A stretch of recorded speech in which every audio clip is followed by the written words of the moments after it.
Happy Monday, everyone. It is 6 o'clock. To begin this morning, summer break is almost over and school is right around the corner. And for many parents and students, that means back to school shopping.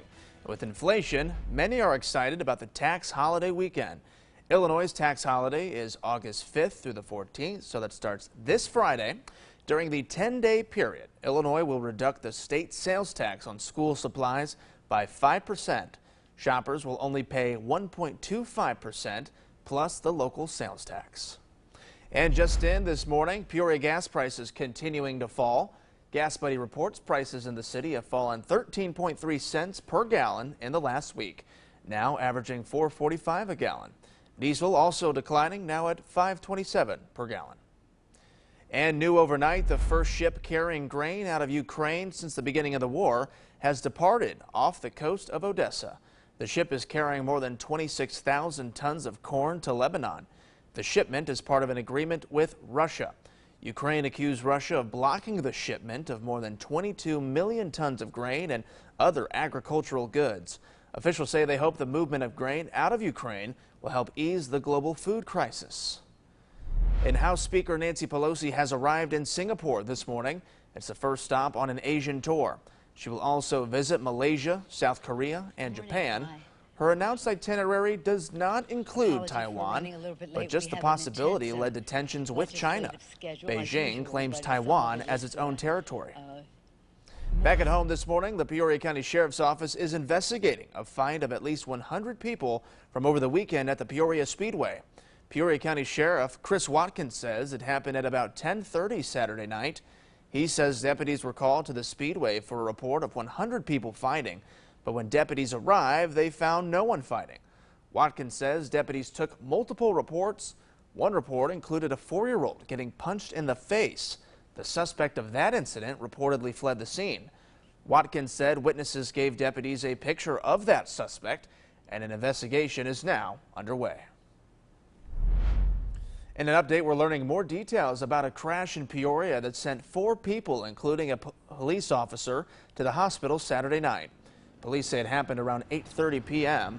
They say an officer was conducting a traffic stop on a vehicle near the intersection of War Memorial Drive and University Street. Then another vehicle failed to yield, drove over the median, and hit the first vehicle on the shoulder and also struck the officer. Illinois State Police identified the driver of the vehicle as 50-year-old Charles B. Wenry of Peoria. All 4 people involved were taken to a local hospital. The officer has since been released.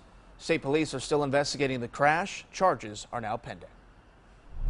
6:03 this morning, a local harm reduction agency in Peoria is bringing awareness to a drug after a social media post stirs up discussion once again.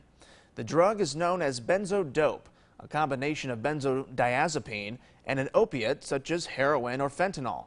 Chris Schaffner, program director of Jolt Harm Reduction, tells us that over the last couple of months, the tested sample came from the East and Center Bluff.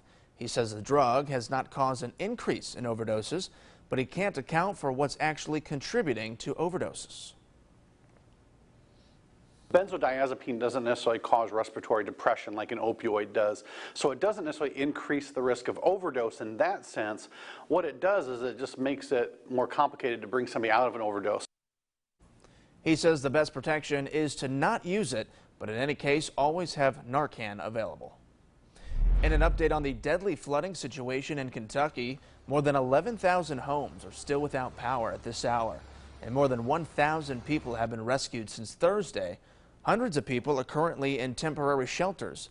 Governor Andy Beshear also announced that the death toll has risen again.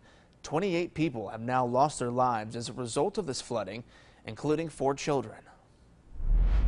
Taking a look around Illinois this morning, someone hit the jackpot in the state, holding the only winning ticket in the Mega Millions lottery worth over $1 billion.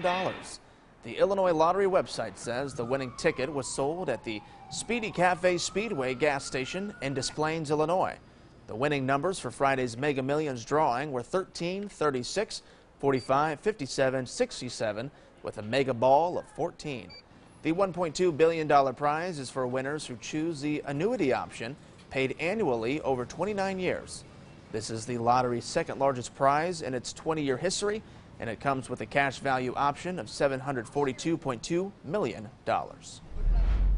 In a consumer alert this morning, some sunscreen from a popular maker is being recalled over a potential cancer agent. 3 batches of Banana Boat's hair and scalp sunscreen SPF 30 have been recalled by the parent company Edgewell Personal Care. Tests found that the product has trace amounts of benzene, a potential cancer agent. The recalled products have expiration dates of December 2022, February 2023, and April 2024. The company says it hasn't received any reports of adverse effects from the product.